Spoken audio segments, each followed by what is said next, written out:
Hello everyone, चलिए शुरू करते हैं अगली क्लास मैकेनिक्स की।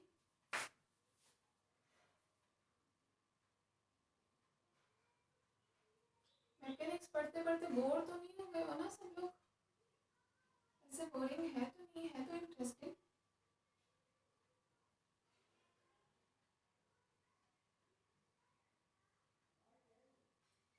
और हो भी गया तो भी कोई बात नहीं, अब तो कंप्लीट हो ही गई है।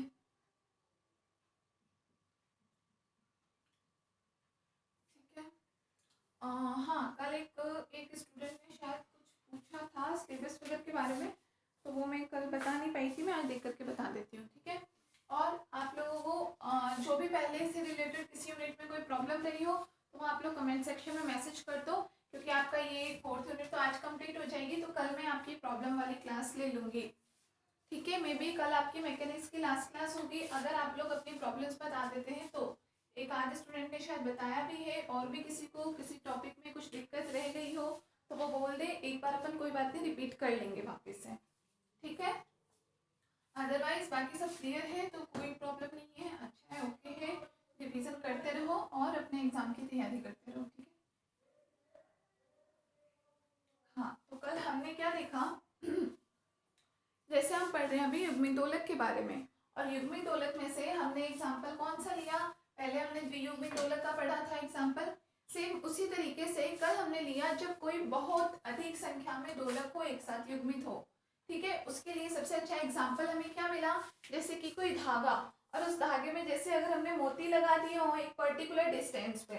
ठीक है। तो जनरली जैसे हम किसी में मोती लगाते हैं किसी धागे में, लाइक कुछ भी बनाने के लिए लगाते हैं, या फिर आप देख सकते हो जैसे माला होती है फूलों वाले भगवान पे चढ़ाते हैं, तो उसमें क्या होता है एक पर्टिकुलर डिस्टेंस पर आप अगर लगा देते हो फूलों को कुछ उस टाइप का। ठीक है। तो उसमें ऑलमोस्ट लगभग सभी फूलों का द्रव्यमान एक जैसा होता है। ठीक है। उसमें हो सकता है मान लो कभी कोई बड़ा हो छोटा हो। हमने यहाँ पर क्या मान लिया था कि सारे के सारे जो भी हमने कर ले रखे थे सबका द्रव्यमान बिल्कुल एग्जैक्टली सेम था, और सब एग्जैक्टली एक दूसरे से समान दूरी पर थे। क्लियर है? तो उसके लिए हमने कल गति के समीकरण देखी। ठीक है। सबसे पहले हमने बात की कि इसके लिए गति का समीकरण क्या होगा। कोई भी हमने एग्जांपल के लिए क्या लिया था, हमने कोई एनवा कण ले लिया जिसपे हम अपना जो भी मेथड अप्लाई करने वाले हैं, जिसके बेस पे हम फॉर्मूला लेने वाले हैं किसी एनवे कण के लिए, तो उससे पहला कण हो जाएगा ऑब्वियसली n-1, बाद वाला हो जाएगा ऑब्वियसली n+1। ठीक है। तो इस एनवे कण के लिए गति की समीकरण क्या होगी? तो आपने देखा, समझ में आ गया होगा। डेरिवेशन बड़ी इजी सी थी, मेन था उसमें उस डायग्राम को समझना। जो कल डोरी का डायग्राम बनाया था ना, यहाँ पर yn दूरी, yn+1 दूरी और yn-1 दूरी, डायग्राम से रिलेटेड कुछ भी कंफ्यूजन मत रखना। ठीक है। ये सारे डायग्राम्स के लिए ही है, स्पेशली मैकेनिक्स में ही ऐसा होता है मोस्टली। ये जो आपके इस टाइप के डायग्राम्स होते हैं, यहाँ से ये कोण आ गया, यहाँ से ये आ गया, कुछ डायग्राम्स ऐसे है फिजिक्स में, कुछ अलग अलग बुक्स में और पर्टिकुलर टॉपिक्स में। ठीक है ना। जैसे अभी आपके थर्मो है, न्यूक्लियर है, या क्लासिकल है, इन सब में आपके ऐसा कोई पर्टिकुलर डायग्राम हो टफ सा, ऐसा कुछ नहीं होता। लेकिन आपकी जैसे मैकेनिक्स हुई या ऑप्टिक्स वगैरह में, ऑप्टिक्स में क्या डायग्राम अलग टाइप के होते हैं, इस टाइप के डायग्राम्स मैकेनिक्स में होते हैं। ठीक है ना। इतनी लेंथ है, यहाँ पे ये एंगल है, ये एंगल कहाँ से आया, ये चाप की तरह बिहेव कर रहा है तो चाप कहाँ से आया, कोण का मान क्या होगा, ये सब। तो डायग्राम्स कभी भी रट्टा मत करो। ठीक है। अभी आपको लगेगा कि हाँ रट लेंगे, यहाँ पे ये थीटा हो जाएगा, यहाँ पे ऐसे नहीं। मैं आपको प्रेफर करूंगी कि आप लोग डायग्राम खुद से बना करके देखें रफ कॉपी में। जैसे टॉपिक पढ़ते हो, आपने ये टॉपिक पढ़ा, उसमें डायग्राम आपने देख लिया, और उसके बाद बिना देखे एक बार अपनी कॉपी में बना करके देखा करो। ठीक है। मैं खुद भी इस तरीके से डायग्राम्स याद करती थी, और रियली में बिलीव करो इस तरीके से बहुत अच्छे तरीके से डायग्राम्स याद होते हैं। और सिर्फ डायग्राम याद नहीं होते, जब आपको डायग्राम में हर चीज़ बनाने आ जाती है, पॉइंट करने कि ये कौन है, ये यहाँ से आया, ये लंबाई ये है, या इन दोनों के बीच का डिफरेंस ये है, तो उससे आपका उस जो भी जिस भी टॉपिक से रिलेटेड आप डायग्राम पढ़ रहे हो ना, उस टॉपिक का आधा कॉन्सेप्ट आपका क्लियर होगा उस डायग्राम से। ठीक है। क्योंकि थ्योरी जो लिखते हैं, जैसे कल ही हमने थ्योरी लिखी, इसकी पूरी उस डायग्राम के बेस पे तो लिखी कि हाँ ये एन कण है, इतनी इतनी दूरी पर है, और हमने इसमें से कोई एनवा कण ले रहे हैं, इसकी ऊंचाई होगी, इसकी ऊंचाई होगी, एज इट इज। तो आपकी आधे से ज़्यादा जो कॉन्सेप्ट होता है ना उस टॉपिक से रिलेटेड, वो आपका उस डायग्राम से क्लियर हो जाता है। ठीक है। तो इसलिए डायग्राम बिल्कुल अच्छे तरीके से परफेक्टली ध्यान रखा करो सभी के, और उसका तरीका एक ही होता है। अभी जब हम, पता है हमारे साथ क्या होता है कि जैसे हम नॉर्मली देखते हैं ना कोई डायग्राम, ये देख लिया, हम पढ़ते टाइम फटाफट कैसे पढ़ते हैं, हाँ हाँ ये हो जाएगा, ये लेंथ हो जाएगी, हाँ ये हो जाएगा, यहाँ पे ये कौन है, इस तरीके से कर लेते हैं। और हमें तब ऐसा लगता भी है कि याद भी एक्चुअली में, लेकिन एग्जाम टाइम में कई बार ऐसा होता है, स्पेशली सब सारे के सारे डायग्राम्स ऐसा नहीं होता, लेकिन कुछ ऐसे टॉपिक होते हैं जिनमें थोड़ा हमें कन्फ्यूजन हो जाता है, फिर वहाँ उस टाइम डायग्राम बनाने में प्रॉब्लम हो जाती है। ठीक है, और डायग्राम अगर बनाते हैं तो उससे भी ऑब्वियसली सी बात है, एग्जाम में आप कोई भी टॉपिक आपके क्वेश्चन में पूछा हुआ है, उसका डायग्राम बना रहे हो, आप उससे रिलेटेड थ्योरी लिख रहे हो, देन डेरिवेशन कर रहे हो, लास्ट में फॉर्मूला डिराइव कर रहे हो, तो कंप्लीट मार्क्स भी आपको कंप्लीट ही देगा एग्जामिनर। ठीक है ना। ठीक है, तो चलिए आगे चलते हैं आज। तो देखो, सबसे पहले कल हमें लास्ट गति की समीकरण क्या मिली थी,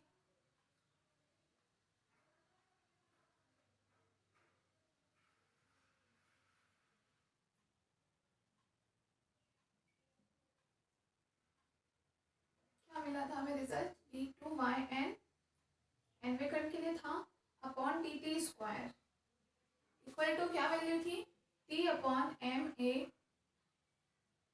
into Y N plus one plus Y N minus one और minus two Y N. Equation number इसे वन दे देते हैं। क्लियर है, ये हमें क्या मिला था, कण की गति का समीकरण, किन कण का, किसी भी nवें कण के लिए हमने बात की थी। ठीक है, यहाँ तक तो समझ में आ गया। अब ये तो हमारा फर्स्ट टॉपिक था, हमने कल ही मैंने आपको बताया था कि ये जो हमारा जो हम ज्यादा संख्या में कणों के लिए जो हम युग्मी दोलन की बात कर रहे हैं, तो इसमें हमें कई सारे छोटे छोटे टॉपिक्स दो चार पढ़ने हैं। ठीक है, तो उसमें से सबसे पहले हम पहला टॉपिक हमारा यही वाला लिया था हमने, गति की समीकरण। अब आज हम इसमें पढ़ेंगे दूसरी टॉपिक। दूसरे नंबर पे हम इसमें क्या देखेंगे कि इसकी सामान्य विधाएं कैसी होगी। ठीक है, तो लिखो सेकेंड नंबर हमें क्या देखना है, सामान्य विधाएं।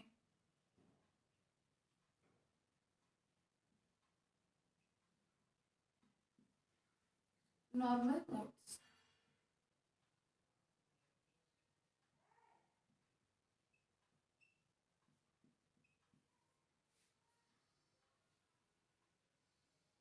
Normal modes. ठीक है, सामान्य विधा क्या होती है आप लोगों को पता है, डेफिनेशन वही की वही है कि कितने तरीकों से कोई भी हमारा, जिसके हम यहाँ किसकी बात कर रहे हैं, ऑसिलेटर की, दोलक की, तो वो दोलन कितने तरीकों से दोलन कर सकता है, उसके वो तरीकों की संख्या ही क्या कहलाती है, उसकी विधाएं कहलाती है। ठीक है, विधा मतलब हो गया तरीका, विधि, विधि का मतलब तरीका, और सामान्य विधा का मतलब हम उसी की बात करते हैं कि जब नॉर्मली हमारे पास वेरिएबल कोई भी एक हो तो वो किस कंडीशन में आता है, सामान्य विधा के रूप में कहलाता है वो। ठीक है, विधाएं इसकी कई प्रकार की हो सकती है, दो तीन, लेकिन सामान्य विधा हम किसको कहते हैं कि अगर हम बात कर रहे हैं कोई भी दोलक है कि उसका ऑसिलेशन किस तरीके से होगा, ठीक है ना, या फिर उससे रिलेटेड अगर हम बात करें कि उसके कितने तरीकों से दोलन हो सकता है, तो उसे हम क्या बोलेंगे, सामान्य विधा कहते हैं। एक ही चर होना चाहिए उसमें। ठीक है, विधा होती है, इसकी कितनी भी विधाएं हो सकती है। नॉर्मल मोड का मतलब है कि आपको केवल उस विधा के बारे में बात करना है जिसमें आपके पास केवल एक चर हो। ठीक है, तो अब यहाँ पर जैसे हमें विधा का मान ज्ञात करने के लिए सबसे पहले हमें क्या लेना पड़ेगा, ये हमारे पास गति की समीकरण है। ठीक है, इस गति के समीकरण का सॉल्यूशन है, इस गति के समीकरण का क्या ले लें, solution.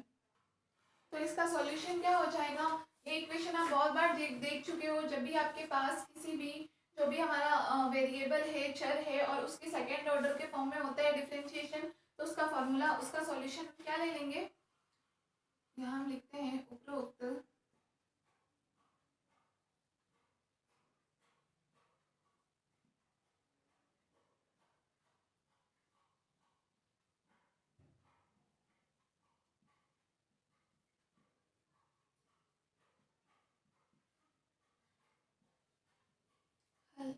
Y n equal to a n किस फॉर्म में ले लेंगे, कॉस के फॉर्म में, कॉस ओमेगा टी। शुरू से लेकर अभी तक इतने सारे हम ले चुके हैं सॉल्यूशंस, तो आपको समझ में आ ही गया होगा। देखो एक चीज और ध्यान रखना, ये जो सॉल्यूशन ऐसे आया है ना, इसका भी पूरा तरीका होता है कि ये सॉल्यूशन कहाँ से आया है, इस इक्वेशन को सॉल्व करना पड़ता है, तब जाके आता है। ठीक है, लेकिन वो एक बहुत ही लेंथी प्रोसेस होता है। आप जितने भी पढ़ोगे, आप क्या, अभी आप अपने मास्टर्स लेवल में भी जाओगे, अभी आप बीएससी में हो, फर्स्ट ईयर में हो, आप फाइनल ईयर तक जाओ, मास्टर्स लेवल में जाओ, बहुत कम ही ऐसे इक्वेशंस मिलेगी आपको यहाँ पर कि जिनका आपको सॉल्यूशन गिवन हो, नहीं गिवन होता, क्योंकि थोड़ा कॉम्प्लिकेटेड भी होता है, बहुत लेंथी भी होता है, और उतना हमारे सिलेबस में नहीं होता। ठीक है, उतना नहीं होता। मतलब अभी आपके बीएससी लेवल में तो फिर भी एग्जाम्स में ये चीज़ें आती है कि आपको डेरिवेशन लिखनी होती है, इसलिए आप इतना डेरिवेशन लिखते भी हो। आगे जब आप जाओगे कंपटीशन लाइन में, तो कंपटीशन में तो आपसे डेरिवेशन भी कोई नहीं पूछेगा, आपको फॉर्मूला पता होना चाहिए। इसीलिए कुछ चीज़ें ऐसी हैं जो कि आपको डायरेक्ट यहाँ में रखनी होती है। जैसे सॉल्यूशन आपको पता है cos omega T sine omega T के फॉर्म में हम ले सकते हैं, ठीक है, अलग अलग समीकरण का। आप 2-4 बार जब टॉपिक्स को पढ़ते हो तो आपको खुद समझ में आ जाएगा कि इसका सॉल्यूशन क्या होगा, और उसको आपको याद करने में ही फायदा है। इसको समझने बैठोगे तो उसमें कोई दिक्कत नहीं है, अपन एक क्लास ले लेंगे सॉल्यूशन की भी, लेकिन उसमें जस्ट अपना बस टाइम वेस्ट है, वो कुछ भी नहीं है। आपके ना यहाँ काम में आना है, और बाद में तो बिल्कुल काम में नहीं आना। बाद में तो ये भी सारी जो अपन डेरिवेशन कर रहे हैं ना, डेरिवेशन कोई काम में नहीं आएगी। ओनली आपको लास्ट का फॉर्मूला याद होना चाहिए। तो याद करने की आदत तो अभी से डाला करो, ठीक है, क्योंकि अभी तो आप केवल फॉर्मूले पढ़ रहे हो। कॉम्पिटिशन में क्या आता है कि इस फॉर्मूला याद होना चाहिए, और इस फॉर्मूले का आप क्वेश्चन में यूज किस तरीके से ले रहे हो। डेरिवेशन के फॉर्मूला कहाँ से आया ये कभी कोई आपसे नहीं पूछता है, ठीक है। आपसे क्या पूछा जाएगा कि ये फॉर्मूला आपको पता है क्या, ठीक है, और इसके बेस पे आपको कोई क्वेश्चन दे दिया, आप उस क्वेश्चन में इसका यूज किस तरीके से कर रहे हो। आगे की बातें हैं वो, लेकिन फिर भी मैं आपके नॉलेज के लिए बता देती हूँ। तो ये जो सॉल्यूशंस होते हैं ना, जैसे कितनी जगह आप बोलोगे मैम ये सॉल्यूशन आप डायरेक्ट कहाँ से लिख देते हो, तो इनके सॉल्यूशंस डायरेक्ट याद रखने में ही हमें फायदा है, और हम करते भी ऐसा ही है। हमें जिस चीज़ की बहुत ज़्यादा ज़रूरत नहीं है, फालतू हम उस चीज़ को सॉल्व करते रहे वेट करके 1.5 घंटे तक, उसका कोई यूज मुझे समझ में नहीं आता, ठीक है। तो ये हमारे पास क्या हो जाएगी, इस गति के समीकरण का हमने हल ले लिया, y equal to n cos omega T, equation number 2 मान लिया इसे हमने, ठीक है। यहाँ ओमेगा क्या है, यहाँ ओमेगा तो हो जाएगा, देखो जैसे जब आप दो ऑसिलेटर्स की बात कर रहे थे, इससे लास्ट जो हमने द्वियुग्मिक दोलक पढ़ा था, वहाँ हमने दो पेंडुलम ले लिए थे P1 और P2। तो हम बात क्या कर रहे थे, उन दोनों की कोणीय आवृत्ति की बात कर रहे थे हम, ठीक है ना। ओमेगा नॉट या फिर ओमेगा 1 ओमेगा 2 ले लिया था। तो हमने क्या देखा था, विधा के हिसाब से चेंज हो रहा था। जैसे हमने जब सामान्य विधा लिया तो ओमेगा नॉट का मान क्या था, दोनों के लिए इक्वल वैल्यूज आती थी जैसे, ठीक है ना। तो यहाँ पर भी हमारे पास स्टोरी में जैसे एन कण लगे हुए हैं, लेकिन इसका मतलब उन सब कणों की जो कोणीय आवृत्ति होगी वो कैसी होगी, समान ही होगी। इसीलिए ओमेगा हम इन सभी एन कणों के लिए बात कर रहे हैं, ठीक है। तो ओमेगा क्या है, कणों की कोणीय आवृत्ति।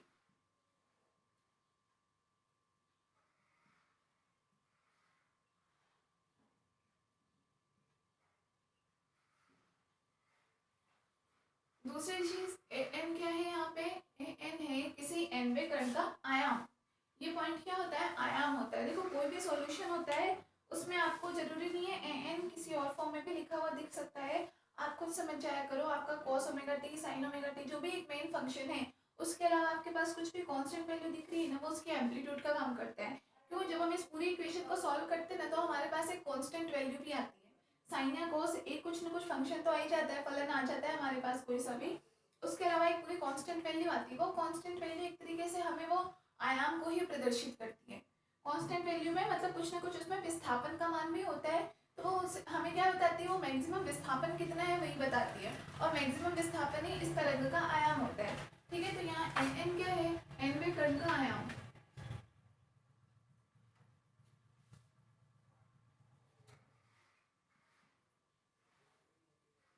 ठीक है। तो अब यहाँ पे आप देख रहे हो कि अगर कोई कण हम nवां कण ले रहे हैं तो उसका आयाम हमने कितना ले रखा है, an ले रखा है। इसका मतलब अगर ये हम n+1 कण या n-1वां कण लेंगे तो उनका आयाम कितना हो जाएगा, an+1 या an-1 हो जाएगा, ठीक है। तो हम क्या लिख सकते हैं, इसी प्रकार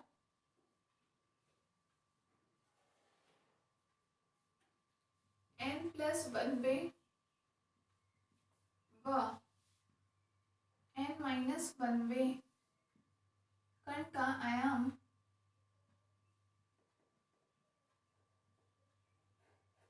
कितना हो जाएगा, an+1 क्रमशः an+1 व an-1 होगा, हो जाएगा।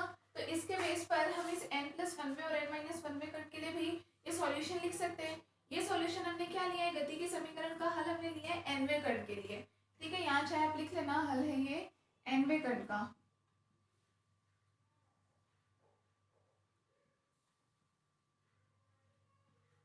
nवें कण के लिए सॉल्यूशन तो हमने yn के फॉर्म में ले लिया। इक्वेशन भी वैसे हमारे पास yn के लिए ही थी, ठीक है, ये हमने मान लिया।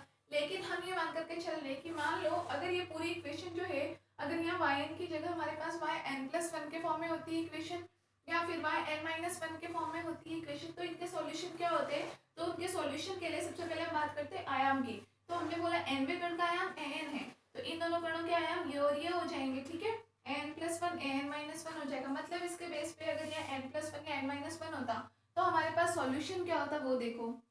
एम्प्लाइज अपन n प्लस वन में कण के लिए हल क्या लेते?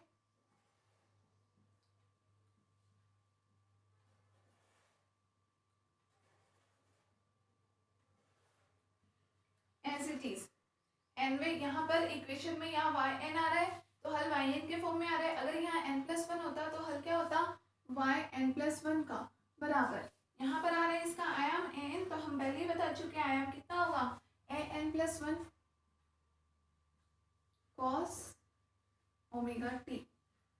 इक्वेशन नंबर हो जाएगी आपकी 3, ठीक है। दूसरा हम लेंगे तथा n माइनस वनवे कण का हल कितना हो जाएगा? Y N minus one equal to a n minus one cos omega T. Equation number 4 clear है, कोई दिक्कत नहीं है। n plus one n minus one ये वैल्यूज हमारे पास आ गई। अब देखो हम एक्चुअली में करना क्या चाह रहे हैं, हमें तो सामान्य विधाएं पता करनी है कि कितने तरीकों से यहाँ पर ये जो भी हमारा पूरा का पूरा ये जो वैल्यू जा रही है कि मतलब कितने तरीकों से ये जो ऑसिलेटर है ये दोलन कर सकता है। हमें इसके वो तरीके पता करने, विधाएं पता करनी है, ठीक है। तो उसके लिए सबसे पहले हमने इसका हल ले लिया वाई एन के लिए। यदि यहाँ एन प्लस वन होता तो हल ये होता, एन माइनस वन होता तो हल ये होता। तो यहाँ से आप गौर करो, आपको वैल्यूज किसकी मिल गई? वाई एन प्लस वन की वैल्यू मिल गई, वाई एन माइनस वन की वैल्यू मिल गई और वाई एन की वैल्यूज भी मिल गई। मतलब कि हम ये तीनों के तीनों मान इस समीकरण में डाल सकते हैं, ठीक है। इस समीकरण में हमसे यही चाहिए, हमें वाई एन प्लस वन चाहिए, एन माइनस वन चाहिए, वाई एन चाहिए, तो ये तीनों वैल्यूज तो आ गई। साथ में इधर की तरफ हमें क्या मान चाहिए होगा? D two Y n upon D t square. तो वो वैल्यू हम वाई एन का 2 बार अवकलन करके निकाल सकते हैं, ठीक है। तो उसके लिए हम क्या करें, देखो लिखते हैं हम नेक्स्ट समीकरण 2 का अवकलन करने पर वही टी के सापेक्ष ही करेंगे, अंडरस्टूड है।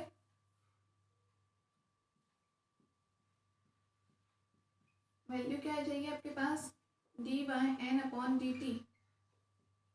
सिंपली है, कॉस का क्या हो जाएगा? माइनस साइन के फॉर्म में, तो ये हो जाएगा माइनस का A N sine omega T और ओमेगा टी का वापस क्या हो जाएगा? ओमेगा, ठीक है। दोबारा अवकलन करो पुनः,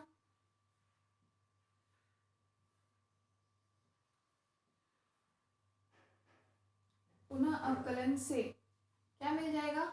D two Y n upon D t square minus as it is रह जाएगा, ए एन रह जाएगा, साइन ओमेगा टी का क्या हो जाएगा? कॉस ओमेगा टी, और उस ओमेगा टी का भी वापस होगा तो एक और ओमेगा आ जाएगा, तो ये ओमेगा स्क्वायर हो जाएगा। तो ओमेगा स्क्वायर पहले लिख दो और साथ में क्या हो जाएगा आपके पास? Cos omega T. इसे नाम दे देते हैं इक्वेशन नंबर 5। नोट कर लो।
हम क्या करें, ये जो समीकरण 2 का मान मिला है हमें, समीकरण 3 का, 4 का और समीकरण 5 का, ये सारी की सारी वैल्यूज हम इक्वेशन नंबर 1 में पुट कर देते हैं। ठीक है,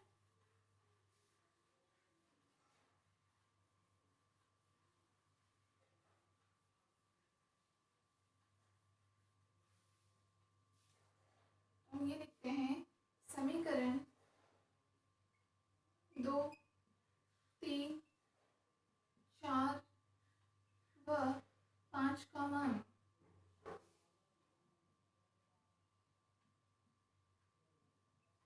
समीकरण 1 में रखने पर सबसे पहले तो आपको वैल्यू किसकी चाहिए, ये n cos ओमेगा t होगा, ये अपन लिखेंगे।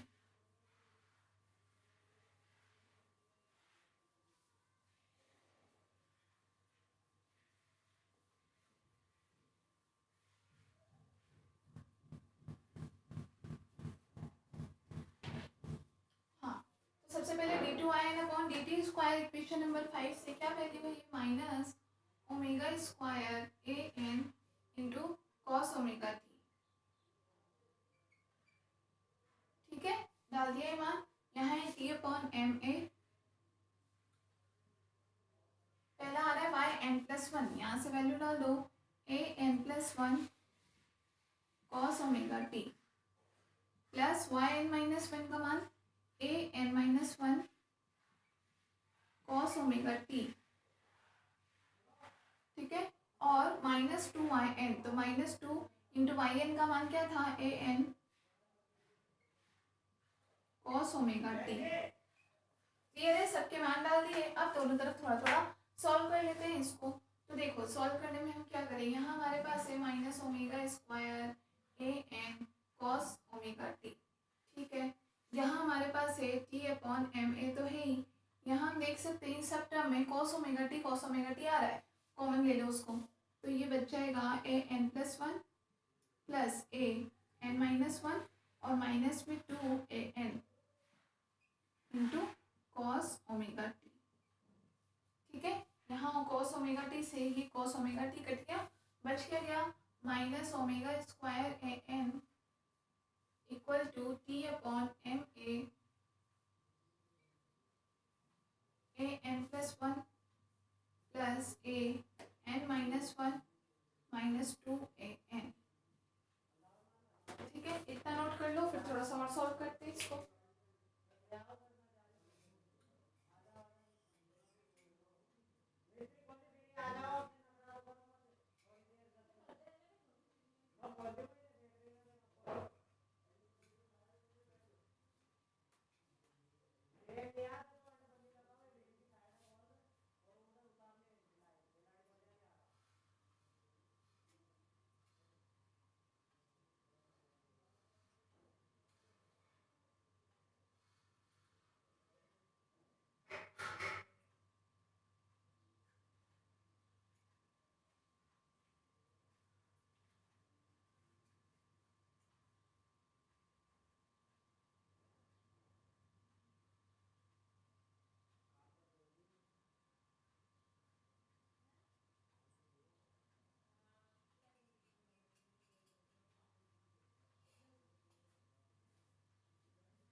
ठीक है, कर दो उधर, या फिर इधर ही सॉल्व कर लेती हूँ, नोट कर लिया हो तो इसको मिटा देते हैं अपन।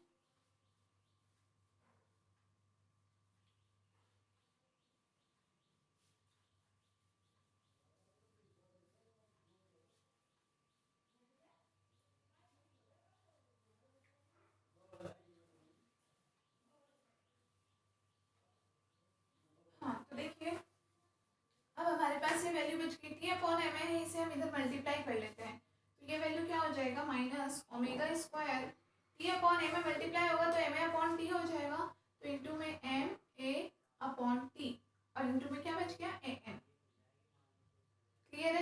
इधर वैल्यू हमारे पास क्या बचेगी, an+1 plus a -2an।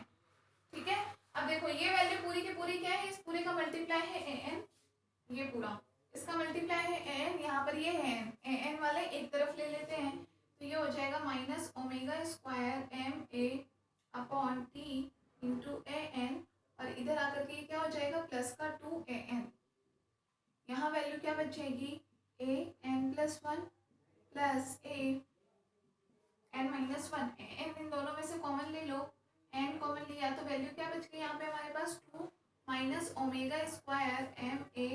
-ω²ma/t equal to an+1 plus an-1।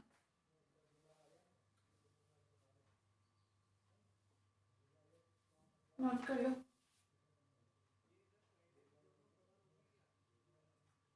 इसे नाम दे देना।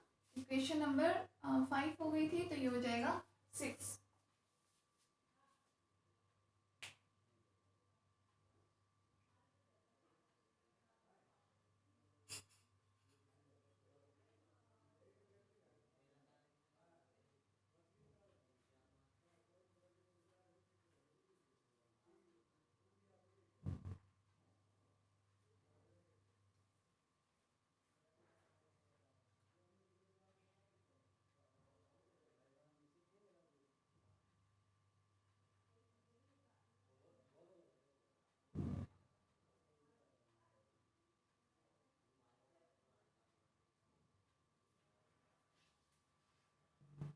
ठीक है, तो ये जो हमें समीकरण 6 मिली है यहीं तक हमें सॉल्व करना है। क्यों?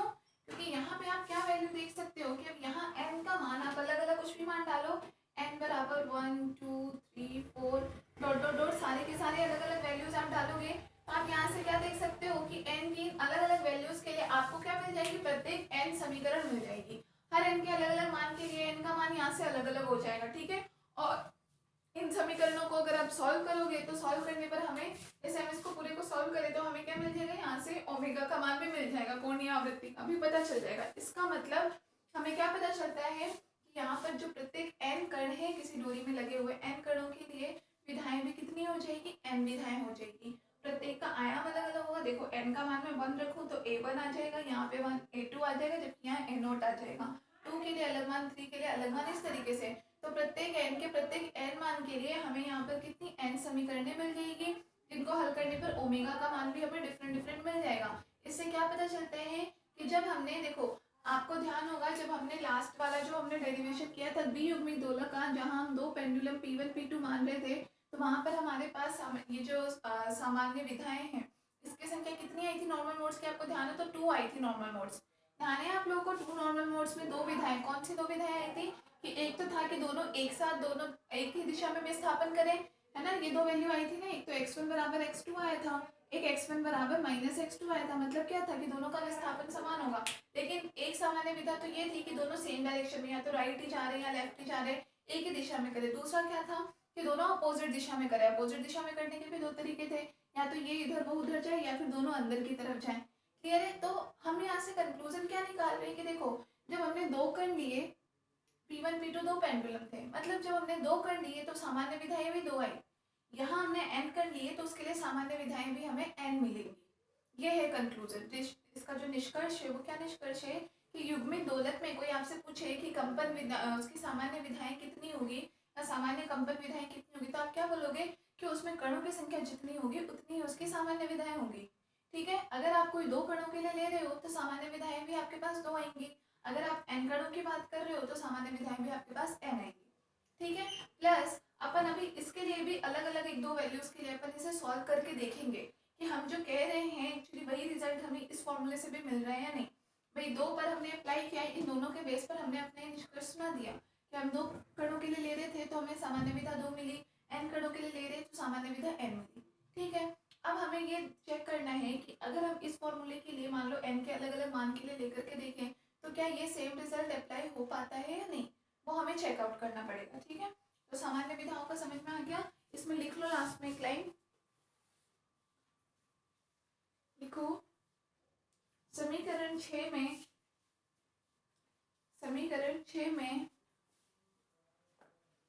n के विभिन्न मानों के लिए यथा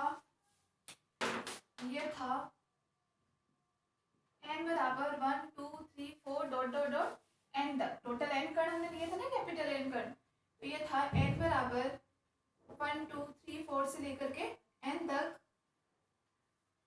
क्या मिलेगी, कैपिटल n समीकरणें प्राप्त होंगी, कैपिटल n समीकरणें प्राप्त होंगी।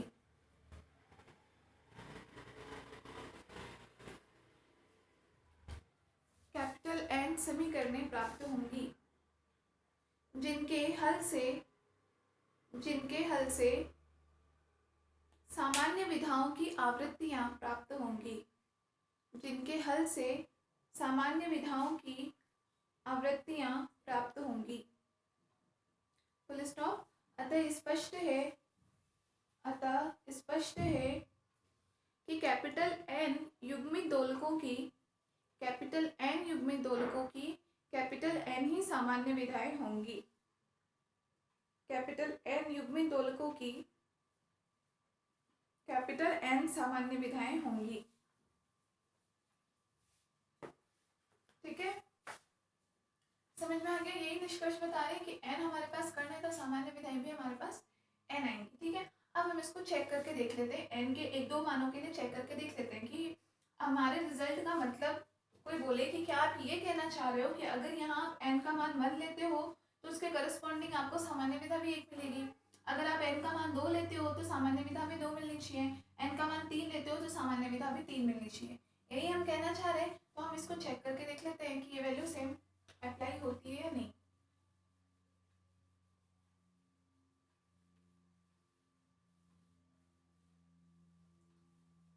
देखो ये मान तो हम लिख ही लेते हैं, n 2 minus omega square m a upon t equal to a n plus 1 plus a n minus 1, समीकरण 6 हमें ये मिल गया है। ठीक है, आपको दोबारा नहीं लिखना है, मैं इसको मिटा रही हूँ इसलिए मैंने लिख लिया है।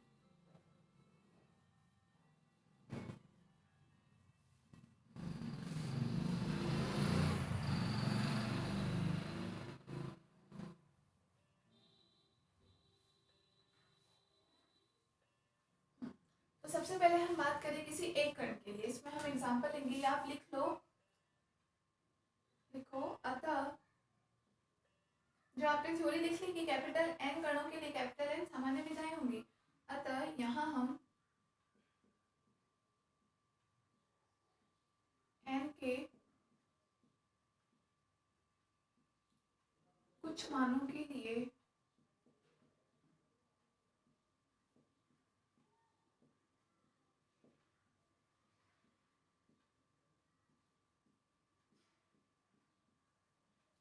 समीकरण 6 का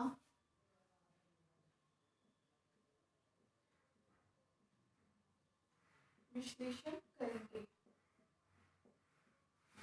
ठीक है, तो पहला विश्लेषण हम किसके लिए ले लेते हैं, n की 1 वैल्यू के लिए। n की 1 वैल्यू होगी तो वो दोलक कैसा कहलाएगा, एकल दोलक कहलाएगा, सिंगल ऑसिलेटर। ठीक है, क्या कहलाएगा, सिंगल ऑसिलेटर।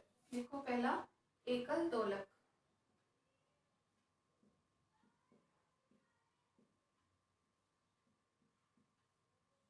सिंगल ऑसिलेटर या फिर एकल दोलक।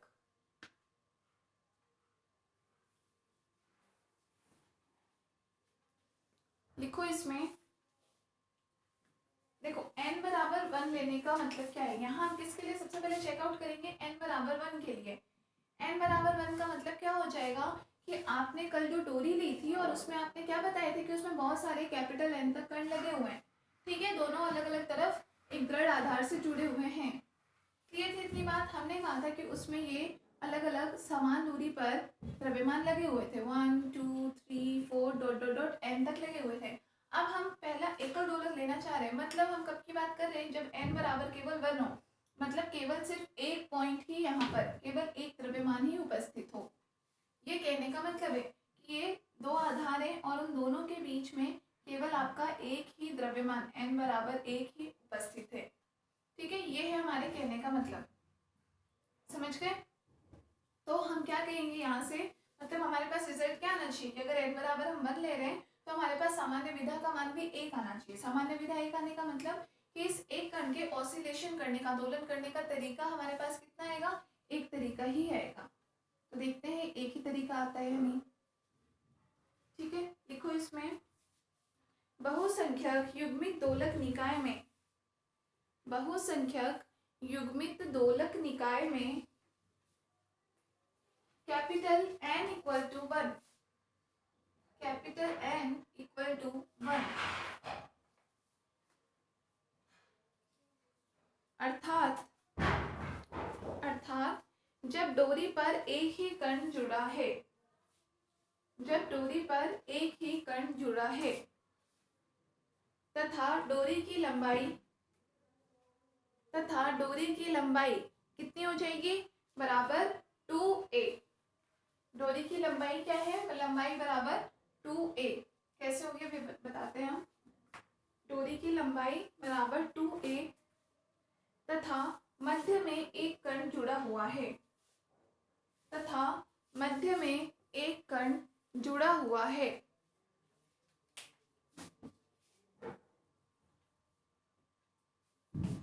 देखो हमारे कहने का मतलब ये है, ये हमारा दृढ़ाधार है, इसके बीच में ये डोरी थी जिसमें n कण थे। अब हम n का मान 1 लेकर के चल रहे हैं। ठीक है, m ही द्रव्यमान होगा इसका कण का।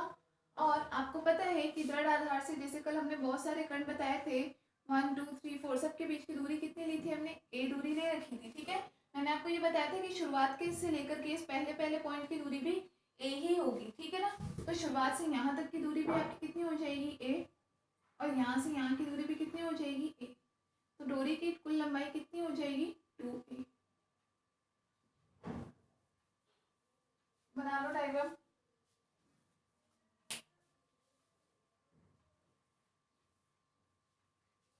ठीक है, लंबाई हमारे पास क्या होगी, x बराबर हम मान लेते हैं 0 से लेकर के x बराबर 2a।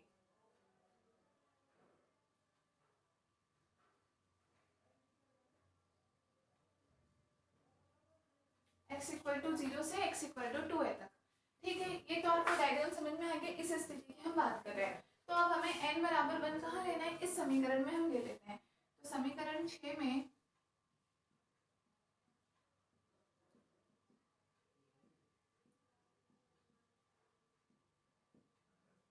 n बराबर 1 रखने पर ये वैल्यू क्या हो जाएगी, a1 into 2 minus omega square ma upon t equal to a1 plus 1 मतलब a2 और प्लस a1 माइनस 1 मतलब a0।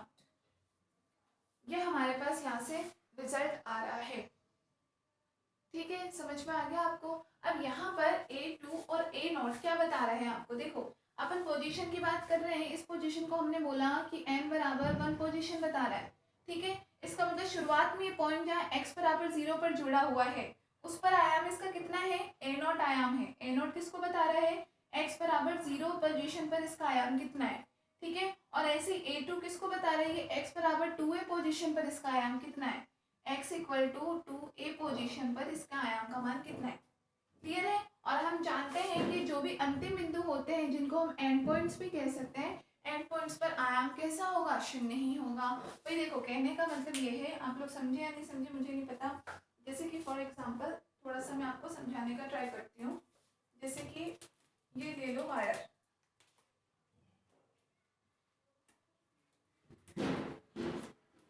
ये हमने मान लिया। ठीक है, यहाँ मैं इसे जोड़ रही हूँ ऊपर की तरफ।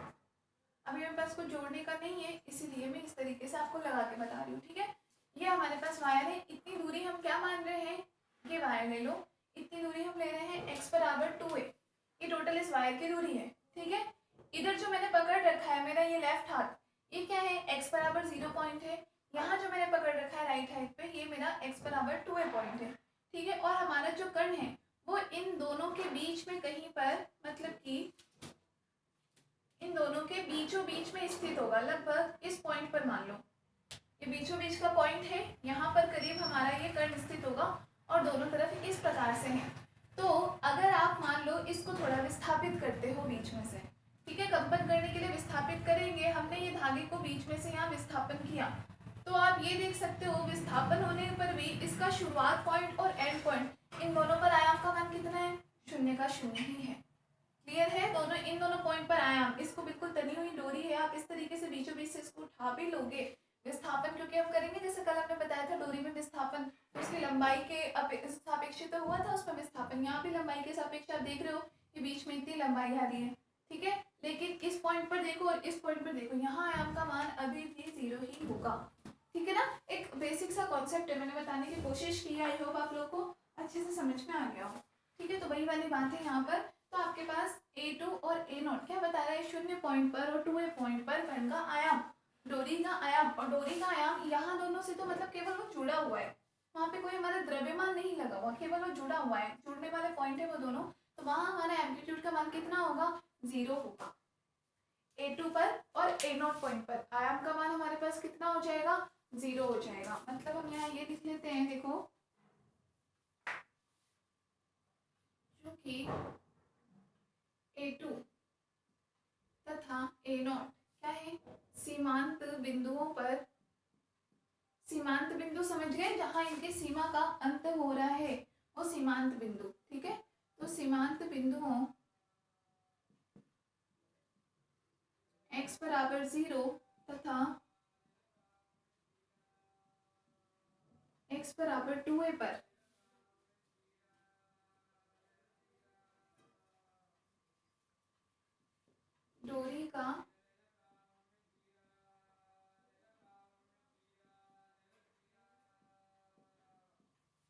डोरी का आयाम है, डोरी का आयाम है जिसका मान कितना है, जो कि 0 है, ठीक है। तो that is A0 equal to A2 equal to कितना हो जाएगा, 0। तो यहाँ से हमें समीकरण क्या मिल जाएगी, A1 into 2 minus omega square MA upon T equal to 0। Clear है, ये हमें इक्वेशन की वैल्यू मिल जाएगी। अब यहाँ पर आपको पता है या तो A1 का मान 0 हो सकता है और या फिर आपके पास ये जो पूरी वैल्यू है इसका मान 0 हो सकता है। क्लियर है, अब A1 का मान 0 होगा या नहीं वो चीज़ हमें देखनी है, तो वो देखने के लिए हम इस स्टोरी में विस्थापन करते हैं, जैसे भी मैंने आपको बताया था, विस्थापन करेंगे तो हमें पता है इस पॉइंट पर तो एटलीस्ट आयाम का मान 0 नहीं होगा, ठीक है। फिर भी हम करके देख लेते हैं। देखो हमने इस स्टोरी की पोजीशन ही नेक्स्ट ये बना दी, इसकी पोजीशन हमने नेक्स्ट क्या बना दी, ये हमने कहा था इधर आधार से जुड़ी हुई है, ठीक है,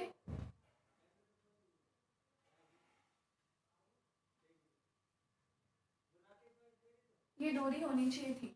अब हमने इसको बीच में से डोरी को आपने उठा दिया ऊपर लेकर के, तो मतलब इसकी पोजीशन कुछ ये हो जाएगी, ठीक है। ये डोरी का ओनली हमें आभासी रूप दिख रहा है, ये कि डोरी की पोजीशन यहाँ थी, बिल्कुल लीनियर थी, हमने इसको ऊपर से उठा दिया, जो द्रव्यमान m पहले यहाँ था डोरी पर, अब ये द्रव्यमान m यहाँ है, ठीक है। और ये जो इसमें बीच की जो इसकी हाइट है, ये मैक्सिमम ऊंचाई जहाँ तक वो जा पाया है वही क्या कहलाता है, आयाम, तो ये है इसका A1 मान। क्लियर है, इसका मतलब A1 का मान तो यहाँ से 0 नहीं है, जब आप विस्थापन तो करके देखोगे तभी आपको लंबाई का पता चल जाएगा। तो यहाँ पर विस्थापन एकल दोलक है, केवल एक ही द्रव्यमान है, तो उसमें विस्थापन करने का तरीका क्या है कि उस द्रव्यमान को लेकर के हम उठा देते हैं।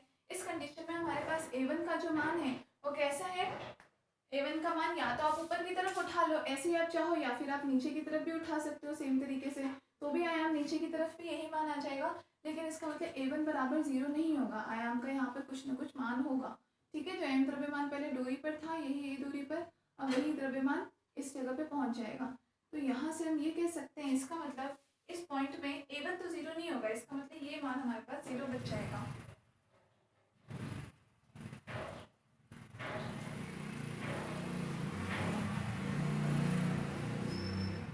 तो यहाँ हम क्या बोले,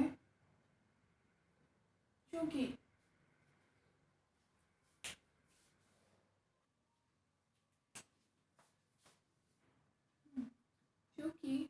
A1 कण का आयाम है।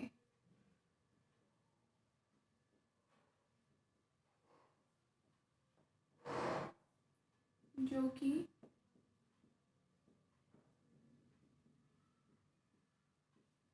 शून्य नहीं है। एम का मान शून्य नहीं है, implies A1 not equal to 0। ये पूरी इक्वेशन 0 के बराबर लिख रखी है, A1 0 के बराबर नहीं है, इसका मतलब ये मान 0 रहा होगा, तभी तो दोनों का मल्टीप्लाई 0 आया है। तो अर्थात हमें क्या मिल जाएगा यहाँ से 2 minus omega square MA/T equal to 0। यहाँ पे देखो दोनों तरफ जो है, ये अब वास्तविक स्थिति ये है, आभासी स्थिति ये वाली, कि ऐसे सीधा होना चाहिए था, हमने विस्थापित किया तो ऊपर की तरफ, तो अभी डोरी तनी हुई है ऊपर की तरफ, नीचे ये उसकी आभासी स्थिति है, ठीक है। और एक चीज़ और, यहाँ तनाव लगेगा तो तनाव इसमें इस तरफ लगेगा और इसमें इस तरफ लगेगा तनाव। क्लियर है? तनाव का मान दोनों तरफ होगा बराबर ही, T1 के इसको T ही लिख लो, सॉरी T1 नहीं T ही लिख लो, लेकिन दोनों तरफ तनाव होगा, लेकिन बिल्कुल बराबर होगा, तभी डोरी एकदम तनी मिलेगी।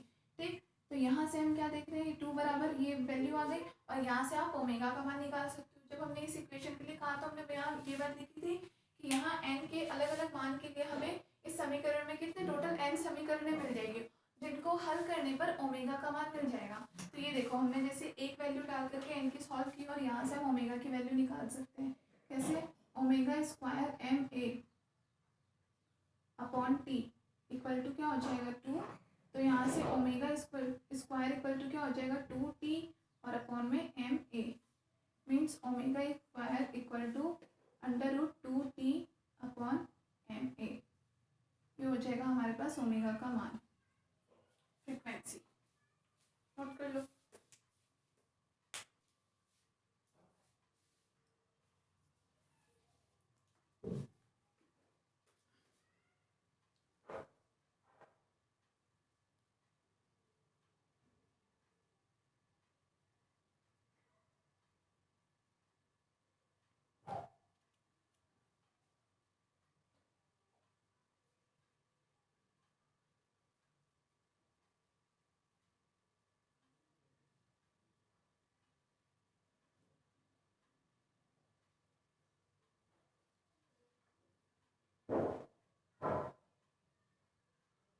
ठीक है, तो लिखो इसमें अतः एकल दोलक की एक ही आवृत्ति व एक ही सामान्य विधा होती है। एकल दोलक की एक ही आवृत्ति व एक ही सामान्य विधा होती है। ठीक है, यहाँ से ओमेगा का रिजल्ट आप देख रहे हो, एक वैल्यू ही मिल रही है 2T/MA का अंडर रूट। यहाँ पे आप अंडर रूट को सॉल्व कर भी लेते हो तो भी आपको रिजल्ट एक ही मिलेगा, क्योंकि ओमेगा के बराबर में ही है ये मान। ठीक, तो यहाँ से हमने पहली बार करके देखा और n = 1 के लिए, तो यहाँ से हमारे पास रिजल्ट वही आया जो कि हम कह रहे थे कि n के जितने मान लेंगे उसके लिए सामान्य विधा भी उतनी ही आएगी। जैसे हमने n बराबर 1 लिया तो हमें यहाँ से सामान्य विधा भी 1 ही मिली है।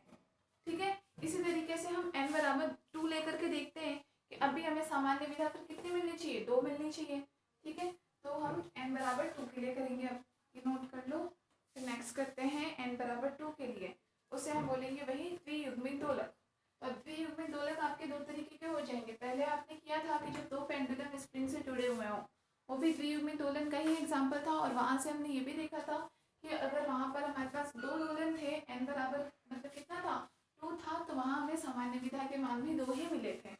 ठीक है, अब हम डोरी में भी यही कॉन्सेप्ट लगा के देखते हैं कि हमें सामान्य विधा 2 ही मिलती है या नहीं।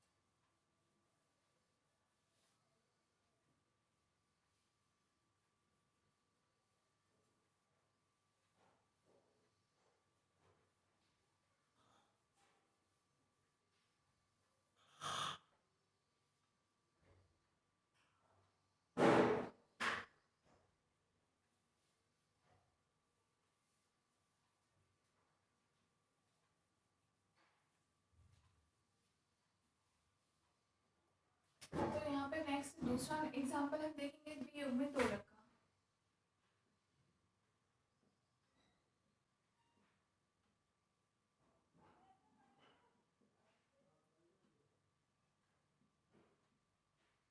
डाई कपल्ड ऑसिलेटर, पहला था सिंगल ऑसिलेटर, दूसरा हमारा हो जाएगा डाई कपल्ड ऑसिलेटर या फिर टू कपल्ड ऑसिलेटर। ठीक है, यहाँ पे देखो n बराबर 2 रखते हैं तो समीकरण, ये कौन सी समीकरण थी, 6।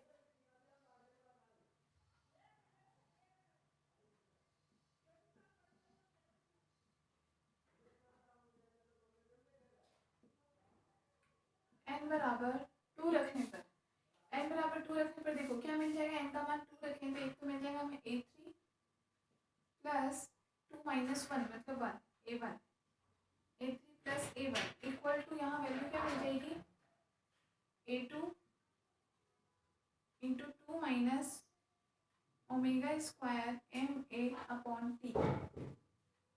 ये रिजल्ट हमें मिल जाएगा किस कंडीशन में, अगर हम यहाँ पर n बराबर 2 रख करके देखते हैं तो। ठीक है,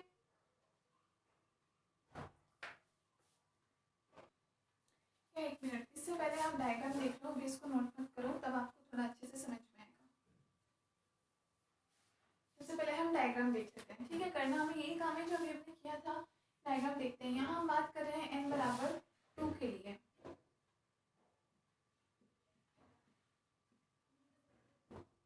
मतलब क्या हो गया, ये जो आपकी डोरी थी,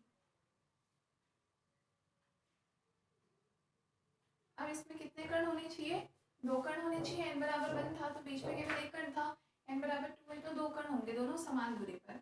ये हमने ले लिया एक कण और ये हमने ले लिया दूसरा कण। ठीक है, अब इनके बीच की दूरी, तो ये दूरी भी हो जाएगी a, ये दूरी भी हो जाएगी a और ये दूरी भी हो जाएगी a।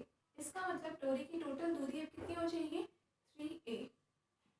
क्लियर है, ये पॉइंट क्या हो जाएंगे, x बराबर 0 से x बराबर 3a के लिए। ठीक है, 2 कण हैं तो इन दोनों के क्रमांक हमारे पास n बराबर 1 और n बराबर 2 दोनों आएंगे। ये चीज़ यहाँ ध्यान देने वाली है। देखो n बराबर 1 था तब तो आपने क्रमांक नहीं डाला तो भी कोई नहीं चल गया, क्योंकि वो इकलौता एक ही कण था। अब यहाँ पर 2 है तो 2 कण n बराबर 2 के लिए पहला कण भी होगा और फिर दूसरा कण भी होगा। इसलिए पहले हमने डायग्राम बनाया, क्योंकि यहाँ हमें इक्वेशन केवल n बराबर 2 रखने पर नहीं मिलेगी, n बराबर 1 भी रखना पड़ेगा। ठीक, जैसे हमने n कण के लिए लिया तो हमें समीकरण n के फॉर्म में मिली, तो यहाँ पर हमें n बराबर 1 को भी कंसीडर करना पड़ेगा, क्योंकि फर्क दोनों का पड़ेगा। अब देखो n बराबर 1 में अगर आप कुछ भी वाइब्रेशन करोगे तो उसका फर्क क्या पड़ेगा, n बराबर 2 पर भी पड़ेगा, और n बराबर 2 में वाइब्रेशन करोगे तो उसका फर्क n बराबर 1 में भी पड़ेगा। इसीलिए यहाँ पर फर्क केवल इतना होगा कि हमें इन दोनों को कंसिडर करना पड़ेगा। ठीक है, n बराबर 1 को n बराबर 2 को, दोनों के द्रव्यमान समान होंगे, m और m द्रव्यमान मान लिया। ठीक है, तो हम यहाँ लिखते हैं कि यहाँ n बराबर 1 व 2 कणों के लिए